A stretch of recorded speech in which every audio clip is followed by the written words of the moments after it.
Today I'm going to be exploring two examples of traditional Aboriginal movement, which is one, the corroboree, which is an ancestral ceremonial dance, and two, the emu dance, which is an animal mimic choreography. For each, I'm going to analyse space, time and dynamics and offer you some demonstrations.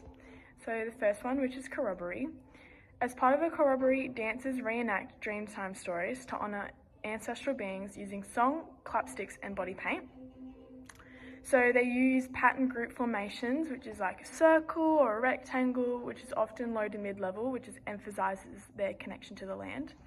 The movements remain within a defined perimeter. Even if varied in direction, they still keep their formation every time.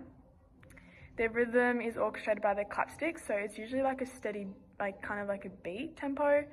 It's usually moderate to slow with regular phrasing and pauses to mark narrative beats. The movements are grounded and deliberate, which is like the stamping, low lunges and strong foot contact. The weight is firm and the energy is released with intention, so like earthy or steady. So I'm going to provide you with a demonstration. For this demonstration, I'm going to use my shaped pathway to be a circle. So they stand with their arms out like this and they stamp.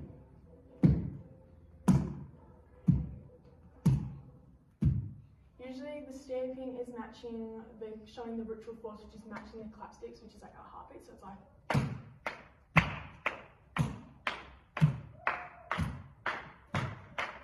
And that's typically what the corroboree looks like. The next one we're looking at is the emu dance.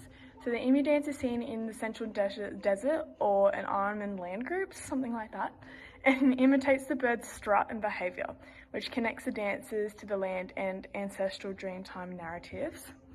So they use elongated diagonals and low sweeping paths, mimicking the emu stride across open land, so the spatial dimension is horizontal and expansive. The tempo is more varied, so they usually go between quick skips and slow grounded strides. And the rhythm often is in sync with the clapsticks or a didgeridoo pulse, typically two of the sounds they use. With the dynamics, the movement quality transitions from quick sprinting actions with light flow, contrasted with deliberate extensions. The direct and indirect movements, which is the head tracking and the winged arms, embody the emu spine and the tail motion. With the emu dance, I'm shifting into a more light springy tempo, and they're usually going in a diagonal. So they have their hands up, this part of the hand kind of mimicking the beak, and this hand's out like a wing, and they go and then they go down and peck, and then they go back and then they go slow. And then they go springy again.